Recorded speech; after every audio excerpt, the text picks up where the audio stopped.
আমরা last weekly ভিডিওতে discuss করেছিলাম যে শেয়ার বাজার একদম 26,300 পার করে ক্লোজিং দিয়ে দিয়েছে এবং যে কারণে মার্কেট এখন একদম বুলিশ রয়েছে এবং মার্কেটে আগামী দিনে আমরা বুল র্যালির এক্সপেকটেশন রাখতে পারি। আমি তো বলেছিলাম যে মার্কেটে আমরা এখান থেকেই একটা নতুন র্যালি স্টার্ট হতে পারে এবং যেই র্যালি আগামী দিনেও কন্টিনিউ করতে পারে, কিন্তু হলো ঠিক তার অপোজিট। কারণ ডোনাল্ড ট্রাম্প 3 জানুয়ারি একদম ভেনেজুয়েলার উপর অ্যাটাক করে দিল এবং শুধু অ্যাটাকই নয়, রাতারাতি তার যে প্রেসিডেন্ট তাকে ঘর থেকে তুলে নিয়ে আসলো, যেটা বিশ্বের ইতিহাসে বিশাল বড় একটা ঘটনা। কারণ কোনো প্রেসিডেন্টকে তার বাড়ি থেকে অন্য দেশ থেকে গিয়ে অ্যাটাক করে তুলে নিয়ে আসা বিশাল বড় একটা কাজ। আর ভেনেজুয়েলার কাছে ওয়ার্ল্ডের মধ্যে নাম্বার 1 রিজার্ভ রয়েছে অয়েলের। আর এই অয়েলের রিজার্ভের কারণে যেহেতু প্রেসিডেন্টকেও তুলে নিয়ে এসেছে, তার জন্য সমস্ত অয়েলের উপর একদম দাবদাবা থাকবে ইউএসের। তাই এই ধরনের জিনিস বলা বলি হচ্ছে। আর ঠিক সেই কারণেই এখন মার্কেটের মধ্যে আমরা রিয়াকশনও দেখতে পাচ্ছি যে ইন্ডিয়ান মার্কেট 26,300 পার করে তো উপর গেলই না, বরং সেখান থেকে কন্টিনিউয়াসলি ডাউনফল আমরা দেখতে পারলাম।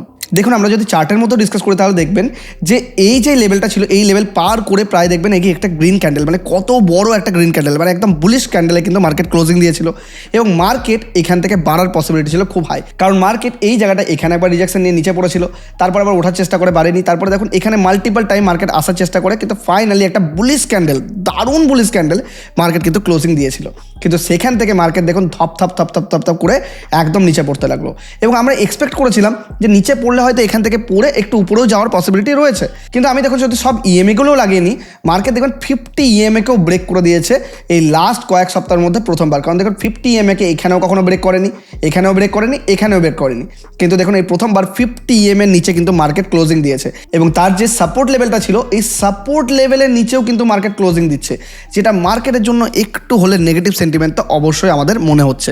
দেখুন মার্কেট যে এতটা পড়ে যাবে সেটা অবশ্যই আমিও এক্সপেক্ট করিনি। দেখুন আমরা যে অ্যানালিসিস করেছিলাম সেটা কিন্তু ছিল একদম কারেক্ট। কারণ এই যে অ্যানালিসিস বলছে সেখানে এই ধরনের ক্যান্ডেল যখন ক্রিয়েট হয় তখন কিন্তু মার্কেট কন্টিনিউয়াসলি র্যালি দেয়। আমি এর আগেও আপনাদেরকে দেখিয়েছিলাম যে এই ধরনের ক্যান্ডেল দেখুন এর আগেও কিন্তু আমরা দেখেছিলাম মার্কেটের মধ্যে, যখন কন্টিনিউয়াসলি রিজেকশন নিয়ে মার্কেট কিন্তু এখানে একটা ক্লোজিং দিয়েছিল। দেখুন মার্কেট দেখুন এখানে একটা বুলিশ ক্যান্ডেল দিয়েছিল, কন্টিনিউয়াসলি দেখুন র্যালি। আবার দেখুন এর আগেও যদি সিচুয়েশন দেখেন, এই ধরনের সিচুয়েশন, মানে আমি যদি এখানে একটা দাগও দিয়ে দিই এই লেভেলকে ব্রেক করেছিল, এখানেও দেখুন মার্কেট কন্টিনিউয়াসলি র্যালি কিন্তু একদম আপ ট্রেন্ডে কিন্তু র্যালি দেখিয়েছে। কিন্তু এখন যদি দেখেন মার্কেট কিন্তু সেম সিচুয়েশনেই ছিল, যার জন্য আমরা এক্সপেক্ট করেছিলাম যে মার্কেট হবে একদম বুলিশ, কিন্তু মার্কেট সেটা করলো না, সেটা দেখালো না। কারণ আমরা এক্সপেক্টই করিনি যে ইউএসের মতো একটা সুপার পাওয়ার হঠাৎ করে ভেনেজুয়েলার মতো একটা দেশকে অ্যাটাক করবে এবং প্রেসিডেন্টকে তুলে নিয়ে চলে আসবে।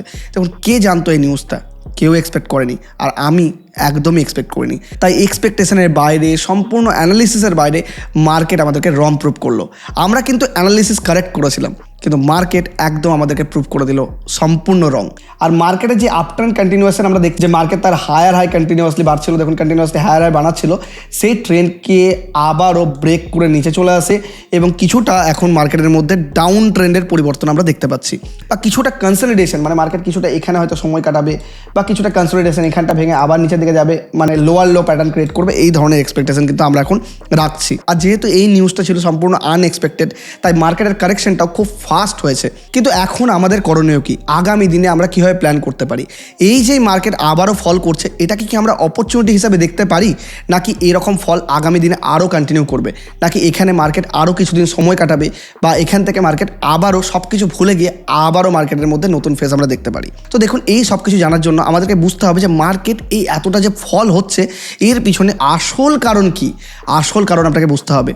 যেই কারণটা আপনার নিউজে, টিভিতে দেখতে পাচ্ছেন সেটা কিন্তু মার্কেটের আসল কারণ নয়। দেখুন আমি অনেক বেশি অ্যানালিসিস করেছি এবং আমার কাছেও যেহেতু এটা আনএক্সপেক্টেড ছিল, তাই জানি যে অনেক মানুষকেও লস নিতে হয়েছে এবং আমাকেও নিজেকে অনেকটাই পোর্টফোলিওর মধ্যে লস আমরা দেখতে পাচ্ছি। তাই এই মুহূর্তে আমরা আগামী দিন কীভাবে ইনভেস্টমেন্টের প্ল্যান করব, এটা বোঝার জন্য আপনাকে মেনলি বুঝতে হবে যে মার্কেট পড়ে যাওয়ার কী হাইলাইট পয়েন্ট কী আছে, মানে অ্যাকচুয়াল হিডেন কারণ কী। দেখুন ইউএসএ ভেনেজুয়েলাতে অ্যাটাক করেছে, কারণ দেখাচ্ছে যে নার্কোটিক্স, মানে প্রচুর পরিমাণ ড্রাগ ট্রাফিকিং হতো ওখানে। কিন্তু এটা একদম সাজানো ঘটনা, এটা একদম ফালতু একটা কারণ, এটাকে আপনি বাদ দিয়ে দিন। মেন যেটা কারণ, সবাই যেটা বলছে যে ভেনেজুয়েলার কাছে পৃথিবীর মধ্যে হাইয়েস্ট রিজার্ভ রয়েছে অয়েলের, মানে প্রায় 303 বিলিয়ন ব্যারেলের উপরে কিন্তু রিজার্ভ রয়েছে, যেটা ভেনেজুয়েলা তুলছেই না। কিন্তু শুধু এটাই কি কারণ? অয়েলটাই কি কারণ? অ্যাকচুয়ালি নয়। অয়েলটা অবশ্যই একটা কারণের পার্ট, কিন্তু আসল কারণ লুকিয়ে আছে অন্যদিকে। আসল কারণ হচ্ছে ইউএস ডলার। ডলারের সাথে কী করে লিঙ্কড, এর পিছনে আপনাদেরকে বুঝতে হবে একটা হিস্ট্রি। দেখুন আপনি যদি এখন দেখেন তাহলে এখন সমস্ত যে অয়েল ডিল হয় তার মধ্যে অধিকাংশ ডিল হয় কিন্তু ডলারের মধ্যে। কিন্তু এই ডলারে ডিল হবে, ইউএস ডলারে যে ডিল হবে, এই নিয়মটা চালু কে করেছিল? সমস্ত দেশ কেন মানলো এই জিনিসটা? 1971 ইউএসের প্রেসিডেন্ট মিস্টার নিক্সন এই নিয়মটা নিয়ে এসেছিল। মানে তো তখন ওই ভিয়েতনামের সাথে ওয়ার চলছিল, ওয়ার চলার কারণে ইকোনমির অবস্থা খুব খারাপ ছিল। তো তখন তারা সৌদি আরবের সাথে একটা সিক্রেট ডিল করে, কারণ সৌদি আরব সবথেকে বেশি অয়েল প্রোডাকশন কান্ট্রি ছিল। তারা সিক্রেট ডিল করে যে আগামী 50 বছরের জন্য যে তুমি যে অয়েল এক্সপোর্ট করবে আদার কান্ট্রিজে, তখন যে কারেন্সিটা তুমি ইউজ করবে সেই কারেন্সিটা হবে ইউএস ডলার। আর এই ইউএস ডলার কারেন্সি তুমি ইউজ করো এবং সব দেশের মধ্যে তুমি ইম্পোর্ট এক্সপোর্ট করতেই পারো, তাতে কোনো প্রবলেম নেই। এবং এর পরিবর্তে সৌদি আরবকে আমেরিকা সাপোর্ট দিয়েছিল। কিসের সাপোর্ট? যে মিলিটারি সাপোর্ট দেবে আগামী দিনের জন্য, মানে হাইয়েস্ট লেভেলে মিলিটারি সাপোর্ট আমেরিকা করবে। মানে কোনো দিন কোনো দেশ যেন তার বিরুদ্ধে যেতে না পারে বা যুদ্ধ না করতে পারে, তার জন্য ফুল সাপোর্ট আমেরিকা সৌদি আরবকে দেবে, যেটা আমরা এর আগেও দেখে এসেছি যে বিভিন্ন ক্ষেত্রে কিন্তু আমেরিকা দিয়েছে। তো যেহেতু সবথেকে বেশি অয়েল সৌদি আরব এক্সপোর্ট করতো, তাই সমস্ত ডিল কিন্তু ইউএস ডলারে হতো।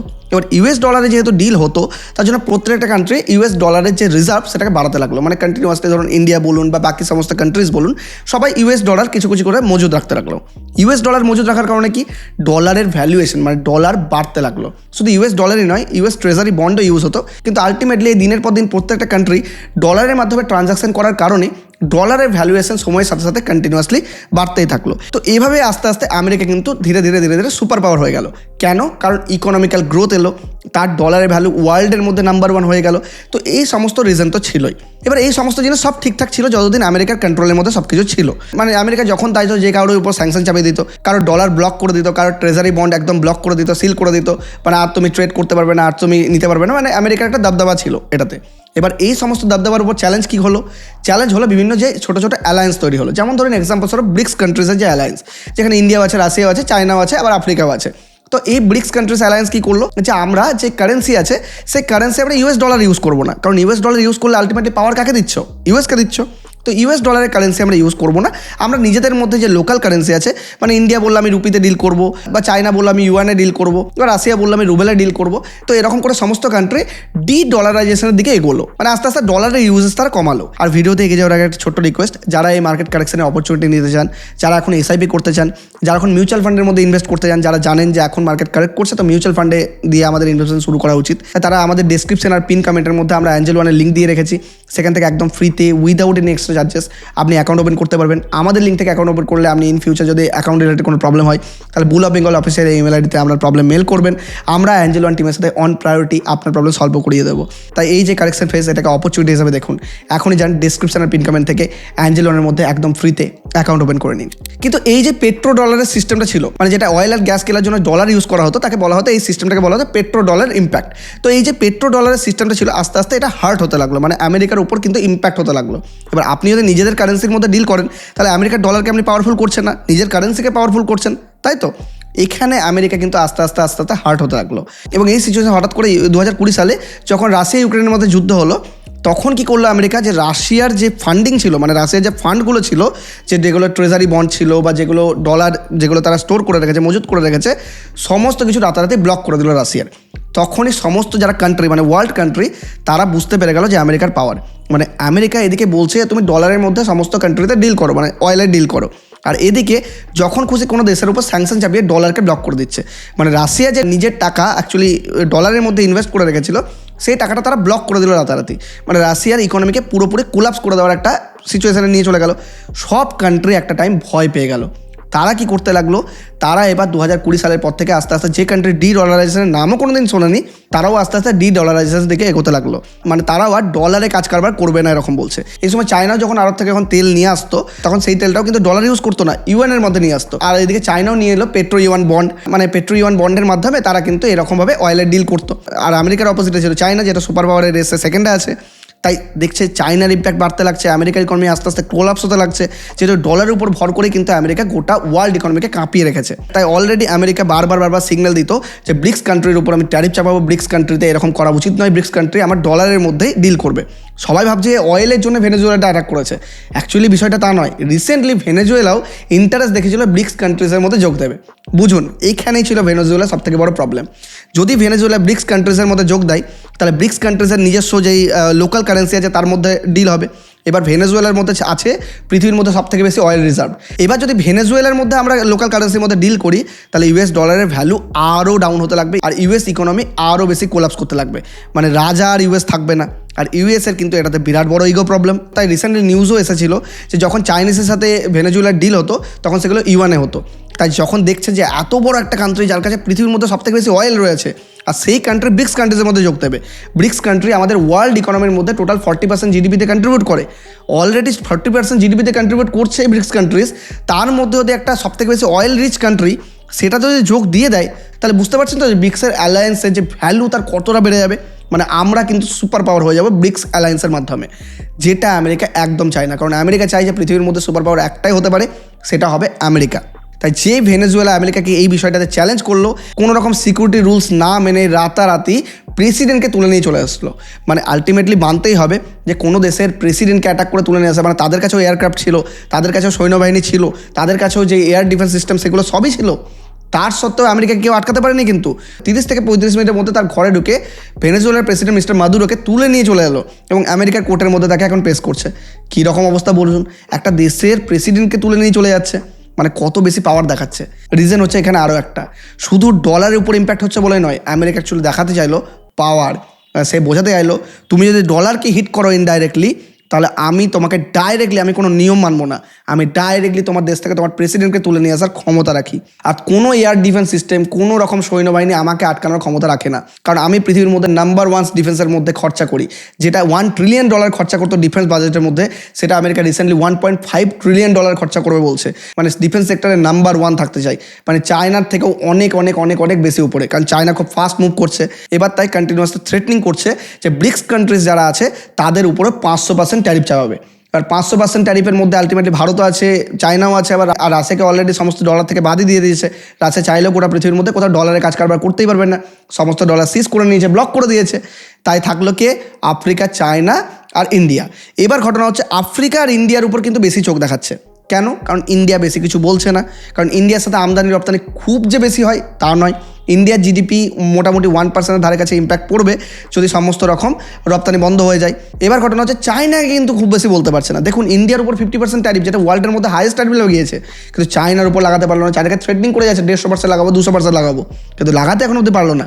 কেন জানেন? কারণ চায়নার প্রোডাকশনের উপরে আমেরিকার ইকোনমি ডিপেন্ড করছে। কারণ আমেরিকা প্রচুর পরিমাণ প্রোডাক্টস চায়না থেকে ইম্পোর্ট করে। তাই চায়না বলছে ভাই তুই লাগা না ট্যারিফ, লাগা, তোর ইকোনমিকেই তুই ধ্বংস করবি, আর তোর দেশের সমস্ত জিনিস হয়ে যাবে মেহঙ্গা। এবার তুই নিয়ে আসবি কোথায়? তাহলে ইউএসের কাছে সেকেন্ড কোনো অপশন নেই, কারণ চাইনিজ প্রোডাক্ট সব থেকে সস্তা হয়। আর ইউএস এটা যেহেতু লিভারেজ নেই, তাই চায়নাকে কথা তো বলছে, থ্রেটনিং তো করছে, চায়নার দিকে বিশেষ করে চোখ রাঙাতে পারছে না। আর চায়নার ক্ষেত্রে বিশেষ কিছু ইম্প্যাক্টও দেখাতে পারছে না। তাই চায়না কিন্তু একটু পাওয়ারফুল পজিশনে এখানে রয়েছে, কারণ চায়না অলরেডি বাকি কান্ট্রিজের সাথে অয়েলের ডিলও করছে। আর ইন্ডিয়াকে এখানে চোখ কেন রাঙাচ্ছে? কারণ ইন্ডিয়া সবার সাথে মানিয়ে গুছিয়ে চলছে। চায়নার সাথেও এদিকে সমস্যা চলছে, পাকিস্তানের সাথে সমস্যা চলছে, আদার্স কান্ট্রিজের সাথে সমস্যা চলছে, ডিফেন্সের উপর রাশিয়ার উপর নির্ভরশীল। রাশিয়ান ইকোনমি এখন কোলাপস করার অবস্থায় রয়েছে, তাই থ্রেট দিচ্ছে তুমি ডেড ইকোনমি, তোমাকে রাতারাতি আমি ডেট করে দেবো, মানে ধ্বংস করে দেবো পুরো ইকোনমিকে। অ্যাকচুয়ালি কি আমেরিকার কাছে এই পাওয়ারটা নেই? অ্যাকচুয়ালি আমেরিকা এটা দেখিয়ে দিল রাতারাতি মিস্টার মাদুরোকে তুলে নিয়ে এসে, যে আমেরিকার কাছে পাওয়ার কতটা রয়েছে। এবার দেখুন, যদি একটা নিউজ পড়েন যে ইউএস ভেটো সিল্ড ওয়াশিংটন, মানে but Washington can not held accountable for any violation in US security council which is charged for maintaining international peace and security. The US wields the veto along with Russia, China, Britain, France that can block action. মানে ভাবুন USA UN national security কাউন্সিলের member হয়, আর national security কাউন্সিলের একটা নিয়ম রয়েছে যে তুমি যে কোনো দেশের উপর যখন খুশি অ্যাটাক করতে পারবে না। সবার মধ্যে একটা ইউনিয়ন রয়েছে যে তুমি কেন অ্যাটাক করতে যাবে একটা দেশের সভারেনিটির উপর। তুমি তখনই কোনো দেশকে অ্যাটাক করতে পারো, তুমি নিজেকে সেলফ ডিফেন্স করতে পারো একমাত্র। তোমাকে যদি কোনো দেশ এসে আগে থেকে অ্যাটাক করে তখন তুমি সেলফ ডিফেন্স করো, তখন তুমি অ্যাটাকের জন্য যা খুশি করতে পারো। কিন্তু ইউএসএ এখানে কী করলো? একটা সভরেন কান্ট্রি ভেনেজুয়েলা কিছুই করেনি, সব কিছু যুদ্ধ চলছিল মুখের মধ্যে, বা আপনার বলতে পারেন যে ইকোনমিক্যালি যুদ্ধ চলছিল, কিন্তু আলটিমেটলি কোনো রকম ডিফেন্সের মধ্যে যুদ্ধ হয়নি। কিন্তু রাতারাতি কী করলো? পাওয়ার দেখালো, জোর দেখালো, গায়ের জোর দেখালো কিন্তু ইউএসএ। এবার এখন চায়না প্রচুর পরিমাণ ভোকাল হয়ে গেছে এটাতে, যে ইউএন সিকিউরিটি কাউন্সিলকে বলছে যে তুমি এটাকে ব্লক করাও, তুমি এটাকে বন্ধ করাও, সঙ্গে সঙ্গে মাদুরোকে এই দেশে পাঠাও। মানে ইউএন সিকিউরিটি কাউন্সিলের কাছেও কিন্তু ডিফেন্স ফোর্স রয়েছে। ইউএন সিকিউরিটি কাউন্সিল যদি চায়, যদি এখানে ভোট হয় এবং ভোটে যদি আমেরিকা হেরে যায়, তাহলে আমেরিকাকে বাধ্য হতে হবে মাদুরোকে আবার ফেরত পাঠাতে, ক্ষমাও চাইতে হবে ওয়ার্ল্ডের সামনে। কিন্তু আমেরিকা কি এটা করবে? অ্যাকচুয়ালি নয়। কেন? কারণ আমেরিকার কাছে রয়েছে ভিটো পাওয়ার। সাপোজ সবাই মিলে ভোট করলো, মোটামুটি 191 কান্ট্রি ভোট করলো, মনে করুন যে আমেরিকা ভুল করেছে, আমেরিকাকে এর শাস্তি দেওয়া হোক, আমেরিকাকে ফেরাতে হবে মাদুরোকে, সব কিছু বললো। কিন্তু আমেরিকা শুনবে? আমেরিকা পরের দিন আসবে, রাতারাতি ভিটো পাওয়ার ইউজ করবে, দিয়ে বলবে যে তোমরা যা যা এখন ক্যালকুলেশন নিয়ে এসছো বা তোমাদের যেটা ভোট হয়েছে, ভোটের যে রেজাল্ট আমি মানছি না, এই ভোটার রেজাল্টটা ঠিক নয়, আমি মানবো না। মানে ভাবুন, আপনি চাবি তার কাছে দিচ্ছেন যে অলরেডি চোর, মানে ঘরে ঢোকে চুরি করবে জেনেও তার হাতে আপনি চাবি দিচ্ছেন। মানে আমেরিকার কাছে এমন এক চাবি আছে যেটা হচ্ছে ভিটো। কারণ আমেরিকার বিরুদ্ধে আপনি যদি কোনো কমপ্লেন করেনও, আর সেই কমপ্লেনে যদি আমেরিকার দোষী সাব্যস্ত হয়, তাও আমেরিকা ভিটো পাওয়ার ইউজ করে বলবে যে না, আমি তোমার নিয়ম মানছি না, আমি ভিটো ইউজ করে দিলাম, সমস্ত যেই কনক্লুশন তুমি বার করলে সেটা আমি খারিজ করে দিলাম রাতারাতি, মানে ক্যান্সেল আউট করে দেবে। আর ঠিক এই সাহসের কারণেই কিন্তু আমেরিকা আজকে অন্য দেশের উপর অ্যাটাক করতে পেরেছে। সাপোজ আপনি ইমাজিন করুন, যদি ইন্ডিয়া গিয়ে অন্য দেশের উপর অ্যাটাক করতো, গোটা ওয়ার্ল্ড চলে আসতো ঝামেলা করতে। এর আগেও তো 1962-তে এরকম ধরনের ঘটনা হয়েছিল যে সবাই মিলে চলে এসেছিল আমাদের দেশের সাথে যুদ্ধ করবে বলে। কিন্তু এই সিচুয়েশনটা কিন্তু আমেরিকার সাথে হবে না, ভিটো পাওয়ার আছে আমেরিকার কাছে। মানে আমেরিকার কাছে জিসকি লাঠি উসকি ভ্যাল, মানে এই ধরনের সিচুয়েশন চলছে এখন ওয়ার্ল্ড ইকোনমির মধ্যে। তো এখন আমরা কি এক্সপেক্ট করতে পারি মার্কেট রিলেটেড? দেখুন, মার্কেটে এটা একদম unexpected news. Ultimately Donald Trump চাইছে, দেখুন ডোনাল্ড ট্রাম্পের সাথে প্রবলেম কিছুই হবে না যদি এখন ইন্ডিয়া মেনে নেয় যে না, আমি সমস্ত ডিল US ডলারের মধ্যে করব। এবার ইন্ডিয়ার সাথে প্রবলেম, রুপি ডিপ্রিসিয়েট হবে তার মধ্যে, ইন্ডিয়ারও সেটা প্রবলেম, সেটা ইন্ডিয়ার ইকোনমির জন্য খারাপ। আবার ইন্ডিয়া রাশিয়ার কাছ থেকে প্রচুর তেল নিচ্ছে। দেখুন, এর আগে ইন্ডিয়া নিত এপ্রিল মাসে 28%, আবার মে মাসে 39, আবার জুন মাসে 32%, আবার 30, 37, 31, 32, 34% করে রাশিয়ার কাছ থেকে অয়েল নিচ্ছে। আবার যদি ইন্ডিয়ার অয়েল এক্সপোর্টের পরিমাণ দেখেন, তাহলে রাশিয়া ইউক্রেন যখন যুদ্ধ শুরু হয়, দেখুন এই জায়গাটা করে যুদ্ধ শুরু হয় 2022 সালের ধারে কাছে, মানে 2020 সালের পর থেকে যুদ্ধটা খুব ভালো লেভেলে শুরু হয়ে যায়। তো আলটিমেটলি দেখুন, তারপর থেকে রাশিয়ার ইম্পোর্ট দেখুন, আগে রাশিয়ার ইম্পোর্ট একদম জিরোর ধারে কাছে ছিল, সেটা এখন বাড়তে বাড়তে 32% চলে আসছে। ইউএসের কাছ থেকে যেটা ইম্পোর্ট ছিল সেটা একটু কমে গেছে, আর ইউএর কাছে ইম্পোর্ট মোটামুটি যা ছিল তাই আছে। সৌদি আরবের কাছ থেকে ইম্পোর্ট মোটামুটি যা ছিল তাই চলছে, আর ইরাকের কাছেও ইম্পোর্ট মোটামুটি যা ছিল তাই চলছে। আদার্সের কাছ থেকে একটু কমেছে, কারণ রাশিয়ার কাছ থেকে অনেক বেশি নিচ্ছে, কারণ রাশিয়া আমাদেরকে ডিসকাউন্টে দিচ্ছে।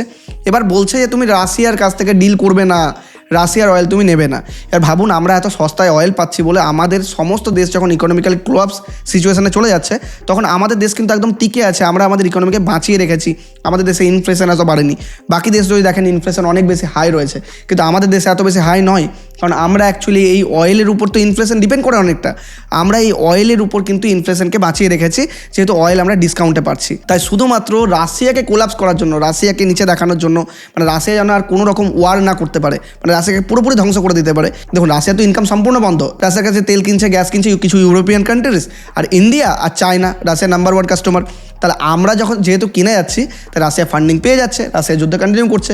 আমেরিকা চাইছে আর রাশিয়া যেন হাঁটুতে আসে, কারণ আমেরিকাকে টক্কর দিতে আগে রাশিয়া, এখন টক্কর দিচ্ছে চায়না, আর চায়নার সাথে এদিকে কিছু করতে পারছে না। দেখুন, ইউএসএ সিম্পলি একটাই বক্তব্য, যে কোনো এমন অ্যালায়েন্স যে ডলারাইজেশনের দিকে এগোবে, মানে ডলারকে হিট করবে, যে মানে অন্য কারেন্সিতে অয়েল পারচেস করবে, ন্যাচারাল গ্যাস পারচেস করবে, সেই কান্ট্রির উপর আমি ব্যান লাগাবো, সেই কান্ট্রির উপর স্যাংশন লাগাবো, সেই কান্ট্রিকে আমি পেনালাইজ করবো 200%, 300%, 400%, 500% ট্যারিফ লাগিয়ে। তাই ইন্ডিয়ার উপরেও কিন্তু এই ধরনের অ্যাটাকসে করছে। এবার এই ফাঁকে আরও একটা সিচুয়েশন দেখুন। On June 9, 2024, the prince of Saudi Arabia announce that the kingdom would not renew the petrodollar agreement. আচ্ছা, বুঝিয়ে দিই পেট্রো ডলার এগ্রিমেন্টটা। মানে আজ থেকে 50 বছর আগে যে পেট্রো ডলার এগ্রিমেন্ট হয়েছিল আপনার 1971-এর ধারে কাছে, যে এগ্রিমেন্টটা হয়েছিল সেটাতে এটাই বলা ছিল তুমি সমস্ত ইয়েতে ডলারে ডিল করবে। এবার কি হলো, বাকি কান্ট্রিজরা এখন ডিনাই করছে যে না, আমরা ডলারে কিনবো না তোমার কাছ থেকে, তাহলে তুমি লোকাল কারেন্সি নাও, তুমি আমাদের ইউয়ান নাও, তুমি ইয়েন নাও, জাপানিজ কারেন্সি নাও, তুমি রুপি নাও, যে তাতে ডিল করো। তুমি যখন এক্সপোর্ট করবে আমাদের কাছ থেকে, তো তুমি কিছু না কিছু ইম্পোর্ট করবে, তখন এটা আমরা এক্সচেঞ্জ করে নেবো আমাদের কারেন্সি। এবার আলটিমেটলি সৌদি আরবে তো তার ফায়দাই দেখবে, সে তো US ডলারে করে এমন কিছু ফায়দা পাচ্ছে না, কারণ বাকি কান্ট্রিরাও চাইছে আমাদের কারেন্সিতে কাজ হোক, সেটা তো হচ্ছে না। তাই সৌদি আরবও এই ডিলটা রিনিউ করেনি, মানে আবার 50 বছরের জন্য নতুন করে রিলিজ নেয়নি। আমেরিকার চিন্তা আরও বেড়ে গেছে। রিসেন্টলি একটা নিউজে এসেছিল, সত্যি কি মিথ্যা এখন আমি জানি না, যে সৌদি আরবে ইন্টারেস্ট দেখাচ্ছে ব্রিক্স কান্ট্রিতে আয়াত হওয়ার জন্য। ইমাজিন করুন, ব্রিক্স কান্ট্রিতে ভেনেজুয়েলা আসবে বলছে, অ্যাটাক হয়ে গেল, সৌদি যদি আসবে বলে তাহলে কী হতে পারে, আইডিয়া করতে পারছেন কি? তাই এখন ইকোনমিক্যাল স্যাংশন লাগানোর চেষ্টা করা হচ্ছে। এবার দেখুন ইন্ডিয়ান পার্সপেক্টিভ কী রয়েছে। সিম্পলি যদি ইন্ডিয়া সব কিছু মেনে নেয়, তাহলে এখনই ট্রেড ওয়ার সব ক্যান্সেল হয়ে যাবে, সব একদম জিরোতে চলে আসবে। ইন্ডিয়া ভাবুন, যদি ইমাজিন করে যে 50% ট্যারিফ চাপিয়েছিল, সেটা যে ইম্প্যাক্ট ছিল সেটাতে মার্কেট একটু হলেও কারেক্ট করেছে, তো কারেক্ট করে আবার ঘুরে উপরের দিকে চলে গেছে, মানে সেটাতে ডাইজেস্ট করে নিয়েছে। 50% ট্যারিফও কিন্তু অনেক। এবার ইন্ডিয়ার যে জিডিপি, সেটা মোটামুটি ধারে কাছে 1% মতো ডিপেন্ড করে ইউএসের উপর, মানে ইউএসএতে আমরা এক্সপোর্ট করি, সেখান থেকে আমাদের জিডিপি কিছুটা ডিপেন্ড করে। এবার সেইটার উপর তো ইম্প্যাক্ট পড়বে। এবার ইন্ডিয়া যদি ভাবুন তো রাতারাতি যদি মেনে নেয় যে ঠিক আছে ডলারাইজেশনে যাবো না, আমি ডলারে সব কিছু ডিল করবো, যাও, রাতারাতি আমাদের মার্কেট টপে চলে যাবে। কিন্তু ভাবুন যদি ইন্ডিয়া এখন নেগোসিয়েশনে না পারে, তাহলে আগামী দিনেও আমরা যেরকম কারেকশন দেখেছিলাম, মানে এর আগে যখন 50% ট্যারিফ চাপানো হয় ইন্ডিয়ার উপর, তখন আমরা যেরকম কারেকশন দেখেছিলাম সেই কারেকশন ফেজেও আমরা আগামী কিছু দিনের জন্য যেতে চলেছি। এটা আমাদের এক্সপেকটেশন, কারণ এই নিউজটা যদি মার্কেট থেকে নাল অ্যান্ড ভয়েড না হয়ে যায়, তাহলে এটার ইম্প্যাক্ট কিন্তু আরও কিছুদিন আমরা এক্সপেক্ট করতে পারি। আর দেখুন যেটা 500% ট্যারিফ বলছে, মার্কেট তার ভয়ে অলরেডি কারেক্ট করতে লেগেছে। তো আমার মাঝে মধ্যে মনে হয় যে মিস্টার ডোনাল্ড ট্রাম্প চাই না যে ইন্ডিয়ান মার্কেট একটু বাড়ুক, আর তার জন্য যখনই ইন্ডিয়ান মার্কেট টপে যায় তখনই যুদ্ধ করে, তখনই ঝামেলা করে, তখনই ট্যারিফ নিয়ে আসে, এই জিনিস চলতে থাকে। তো ইন্ডিয়াকেও একটু ডিপেন্ডেন্সি রাশিয়ার উপর কমাতে হবে যাতে এই সিচুয়েশনটা একটু হ্যান্ডেল করা যায়। তো দেখুন ইন্ডিয়ান পলিটিক্যাল লিডার এখন এই সিচুয়েশনটাকে মানানোর চেষ্টা করছে, তারা নেগোসিয়েশনও করছে, কারণ রাশিয়া আমাদের লং টার্ম ফ্রেন্ড, তাকে ছাড়লেও আমাদের হবে না। এবার মার্কেটের দিক থেকে দেখতে গেলে হ্যাঁ একটু নেগেটিভলি ইম্প্যাক্ট বা একটু কারেকশন ফেজ আমরা দেখতে পারি। দেখুন আমি এটা বলছি না যে মার্কেটের থেকে বিশাল ডাউনফল হবে, একদম নয়, আমি এটা বলছি না। কিন্তু মার্কেট আগামী দিনেও যে এর আগে যেটা কারেকশন ফেস ছিল, আপনি যদি দেখেন যে মার্কেট মোটামুটি এই জুলাই 2025 থেকে মার্কেট কন্টিনিউয়াসলি ফল করেছিল। মোটামুটি কত % ফল করেছিল? ওই মোটামুটি আপনি যদি দেখেন ওই মোটামুটি ফল করেছিল নিফটি প্রায় 5 থেকে 7% মতো ফল করেছিল। তো এই রকম লেভেলের একটা কারেকশন ফেস যে টাইম কারেক্ট করবে, মানে কন্টিনিউয়াসলি ফল করতে করতে আবার একটু উঠবে, আবার একটু নামবে, আবার একটু উঠবে, আবার একটু নামবে, একটু ভোলাটাইল সিচুয়েশন আমরা কিন্তু আগামী দিনেও এইরকম ফেস এক্সপেক্ট করতে পারি। তো এই সময় আপনাকে করতে কী হবে? দেখুন এই সময় আমি আবারও বলবো, ভয় পাওয়ার টাইম একদম নয়। দেখুন ভয় পাওয়ার টাইমই ইনভেস্টমেন্টের টাইম হয়, সবসময় মনে রাখবেন। আপনি যদি এর আগেও আপনার যদি মনে থাকে যে যখন মার্কেট প্রায় এই 21,000 লেভেলে ছিল, 21,700-800 লেভেল, মানে মোটামুটি 22,000 লেভেল, তখন থেকে আমি চিৎকার করে করে মার্কেটের বুলরানের কথা বলছি। অনেকেই বলছেন যে তুমি বুলরান বলছো, তো বুলরান কই? দেখুন আপনি হয়তো নতুন এই চ্যানেলে রয়েছেন, আমি যখন থেকে বুলরান বলছি তখন থেকে অ্যাকচুয়ালি বুলরান স্টার্ট হয়েছে, তখন থেকে মার্কেট প্রায় 22,000 থেকে 26,000, মানে 4,000 পয়েন্ট মার্কেট বেড়েছে। আর আপনি যদি স্টক স্পেসিফিক দেখেন, প্রচুর স্টকে প্রচুর মানুষেরা প্রফিট করেছে। তো আগামী দিনে মার্কেটকে আমরা যদি 200 EMA মানে 25,000 ধারে কাছে লেভেলে পাই, বা এর মিডিলেও যদি কোথায় ঘোরাফেরা করে মার্কেট, তাহলে খুব ভালো টাইম, অপরচুনিটি হিসাবে এটা দেখুন। এই টাইমে ঘাবড়াবেন না, ভয় পাবেন না। এই সময় সবথেকে বেস্ট সেক্টর খুঁজে বার করুন যে কোন সেক্টরে অপরচুনিটি রয়েছে। তো সবাই বলছে ভেনেজুয়েলাতে নাকি শুধু অয়েলই রয়েছে, অ্যাকচুয়ালি তা নয়। ডোনাল্ড ট্রাম্প শুধু অয়েলের জন্য যায়নি, দেখুন ভেনেজুয়েলাতে ন্যাচারাল গ্যাসও রয়েছে। Venezuela ranks 9th in the natural gas reserve, মানে পৃথিবীর মধ্যে 9 নম্বরে আছে। মানে ভাবুন কী লেভেলের মাস্টার মাইন্ড কাজ করেছে, মানে এমন একটা দেশের উপর অ্যাটাক করছে যেখানে 9th লেভেলে ন্যাচারাল গ্যাস রয়েছে। মানে বিশ্বের সমস্ত ন্যাচারাল সোর্স কিন্তু তারা হাতের কন্ট্রোলে রাখতে চাইছে, আর যার হাতে ন্যাচারাল সোর্স থাকবে তার হাতে বিশ্ব থাকবে। আর যদি দেখেন গোল্ডের reserve, Venezuela possesses the largest official gold reserve in Latin America. মানে ল্যাটিন আমেরিকার মধ্যে সব থেকে বেশি গোল্ড রিজার্ভ, মানে আমেরিকার ওই সাইডে ওয়েস্ট সাইডে সব থেকে বেশি গোল্ড রিজার্ভ আছে ভেনেজুয়েলার মধ্যে। মানে কী লেভেলের গেম খেলেছে আপনি বুঝতে পারছেন। তো সমস্ত রিজার্ভ, ন্যাচারাল গ্যাস, গোল্ড সব কিছুর উপর আধিপত্য করার চেষ্টা করছে। তো আমেরিকা এখন জোর কদমে এসেছে, এগুলো এখন করবে। তো আগামী দিনের মার্কেটের মধ্যে ভোলাটিলিটি একদম থাকতে পারে, আমরা এক্সপেকটেশন রাখতে পারি। দুম করে একদিন বেড়ে যাবে, দুম করে একদিন পড়ে যাবে, এই সিচুয়েশন চলতে পারে। কিন্তু কোন সেক্টরের উপর নজর রাখবেন, যেটা আগামী দিনে যখন মার্কেট আবার তো একদিন রিকভার করবে তো অবশ্যই রিকভার মার্কেট, এটাতে গ্যারান্টি থাকুন। হয়তো আজ করবে না, হয়তো করতে 1 মাস সময় লাগবে, হয়তো 2 মাস সময় লাগবে, হয়তো 3 মাস সময় লাগবে, বা হয়তো 10-15 দিনের মধ্যেও হয়ে যেতে পারে। যদি রিকভার করতে শুরু করে, মনে রাখবেন আজকে যেই সেক্টর স্ট্রং, সেই সেক্টরই আপনাকে আগামী দিনেও কিন্তু টাকা বানিয়ে দেবে। তাই এখন নজর রাখবেন কোন সেক্টরে। দেখুন আমরা যদি ডিসকাস করি, আপনি যদি দেখেন যে নিফটি অটো প্রায় তার লাইফ টাইম হাইয়ের কাছে রয়েছে। নিফটি অটো দেখুন প্রায় অটো একদম টপে চলছে। আপনি যদি নিফটি ব্যাংক দেখেন, ব্যাংকও প্রায় লাইফ টাইম হাইয়ের কাছে রয়েছে। মানে এগুলো স্ট্রংগেস্ট সেক্টর, এখন পড়ছে নো প্রবলেম, কিন্তু মনে রাখবেন পড়ার আগে পর্যন্ত কে সব থেকে বেশি স্ট্রংগেস্ট ছিল? Bank, auto. তারপর হচ্ছে নিফটি ফাইন্যান্সিয়াল সেক্টর মোটামুটি ব্যাঙ্কিং সেক্টর ধরতে পারেন আপনি। তারপরে নেক্সট হচ্ছে নিফটি প্রাইভেট ব্যাংক, মানে ব্যাংক রিলেটেড সমস্ত সেক্টর। আর তারপর আমরা আছে আইটি। দেখুন আইটি আমি বলেছিলাম যে এর উপর একটা গ্রিন ক্যান্ডেলের ক্লোজিং, তো আইটির এটার দিকে আবার নজর রাখবেন। তো দেখুন স্ট্রংগেস্ট সেক্টর আইটি, যদিও স্ট্রংগেস্ট সেক্টর নয়, আইটি একটা ইনভেস্টমেন্ট পারপাসের জন্য আইটি একটা ভালো লেভেলে রয়েছে আমি বলতে পারি। কিন্তু স্ট্রংগেস্ট সেক্টর যদি বলেন নিফটি অটো, নিফটি ব্যাংক। এবার আপনার প্রশ্ন থাকবে কেন স্ট্রংগেস্ট সেক্টরে অটো আর ব্যাংকে বলছো? প্রথমত হচ্ছে টেকনিক্যাল লেভেলে বলছি, কারণ টেকনিক্যাল লেভেলে সিম্পল আপনাকে অ্যানালাইসিস করবেন, সিম্পল, এত মাথা কাটানোর দরকার নেই। অটো সেক্টর টপে রয়েছে, একদম টপে রয়েছে অটো সেক্টর, এবং তারপরে কারেকশন দেখতে পাচ্ছি। তো টপে সেই যায় যার দম আছে। তো এখন দম আছে, মার্কেট কারেক্ট করছে, এটাও কারেক্ট করছে, নো প্রবলেম, তাতে কারেক্ট করবেই। কিন্তু মার্কেট যখন আবার আপ ট্রেন্ডে যাবে, তখন কোন সেক্টর আসবে আপ ট্রেন্ডে? অবশ্যই নিফটি অটো আমরা কিন্তু অ্যানালাইজ করতে পারি তখন। দেখুন আমি কিন্তু আমার স্টাডি আপনার সাথে শেয়ার করছি, ইনভেস্টমেন্ট ডিসিশন কিন্তু নিজের ফাইন্যান্সিয়াল কনসালটেন্টের সাথে কথা বলে তবেই নেবেন। আর নিফটি ব্যাংক, দেখুন ব্যাঙ্কিং সেক্টর, ব্যাঙ্কিং সেক্টর সেই সেম লজিক একই লেভেল টপে রয়েছে কিন্তু ব্যাঙ্কিং সেক্টর আপনি যদি দেখেন একদম টপ করছে ব্যাঙ্কিং সেক্টর, সেখান থেকে কারেকশন আছে, নো প্রবলেম। এবার আমি কেন বলছি অটো আর ফাইন্যান্সিয়াল সেক্টর মানে ব্যাঙ্কিং সেক্টর বলছি, দেখুন অটো প্রথম কথা লজিস্টিক্স, অটোর মধ্যে কী রয়েছে লজিস্টিক্স, আপনি কোথাও যাবেন অটো লাগবে, গাড়ি লাগবে, বাস লাগবে, কিছু না কিছু লাগবে আপনার, মানে আলটিমেটলি 4 চাকা 2 চাকা 3 চাকা কিছু না কিছু লাগবে। তো আগামী দিনে ইনফ্রাস্ট্রাকচার ডেভেলপমেন্ট যেমন হবে, আগামী দিনে প্রজেক্টের ডেভেলপমেন্ট যত হবে, ইন্ডিয়ান ইকোনমি যত গ্রো করবে, অটো সেক্টরের উপর কিন্তু একটা বুস্ট অ্যান্ড পাম্প আসবে। আর নেক্সট হচ্ছে ব্যাঙ্কিং সেক্টর, যদি ইন্ডিয়ান ইকোনমি গ্রো করে সব কিছুই কিন্তু টাকা নির্ভর, আর টাকা কোথায় থাকে? ব্যাংকে, ফাইন্যান্সে। তাই এই সেক্টর চরম বুলিশ। তাই এই দুটো সেক্টর ব্যাংক আর অটো স্ট্রংগেস্ট সেক্টর আগামী র্যালির জন্য। তাই এই সময় অ্যাকুমুলেট করার জন্য ভাবুন কোন লেভেলের সাপোর্ট নিয়ে উপরে যাচ্ছে এগুলো দেখুন। তাই এই সময় দেখুন সুইং ট্রেডিংয়ের জন্য একদম নয়, এই সময় খুব সঠিকভাবে ইনভেস্টমেন্টের টাইম।